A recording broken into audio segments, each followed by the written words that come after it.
பொதுமக்கள் ஒன்றிணைந்து அகிம்சை வழியில் முதல் முறையாக புதுமை போராட்டம்.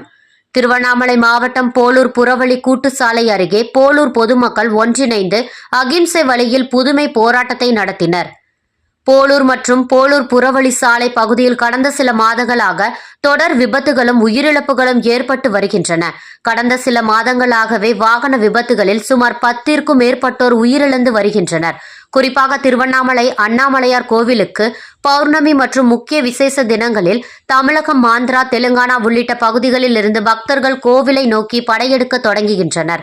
ஆந்திரா, தெலுங்கானா உள்ளிட்ட மாநிலங்களை சேர்ந்த பக்தர்கள் வேலூர் மற்றும் போலூர் வழியாக திருவண்ணாமலை அண்ணாமலையார் கோவிலுக்கு தங்களது சொந்த கார்களிலோ அல்லது வாடகை கார்களிலோ திருவண்ணாமலை நோக்கி குடும்பமாக வந்து செல்கின்றனர்.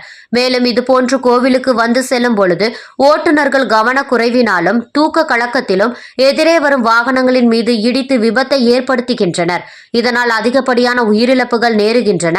அவற்றை தடுக்கும் வகையில் போலூர் பொதுமக்கள் ஒன்றிணைந்து வெண்மணி கூட்டுச்சாலை அருகே போலூர் ரயில்வே மேம்பாலம் விரைந்து முடிக்க வேண்டியும், புறவழி சாலையில் பேரிகார்ட் மற்றும் சென்டர் மீடியம் பொருந்தும்படியும் அரசிற்கு வேண்டுகோள் விடுத்து அகிம்சை வழியில் போராட்டம் நடத்தினர். இந்நிகழ்வில் போலூர் பொதுமக்கள் உள்ளிட்ட பலர் கலந்து கொண்டனர்.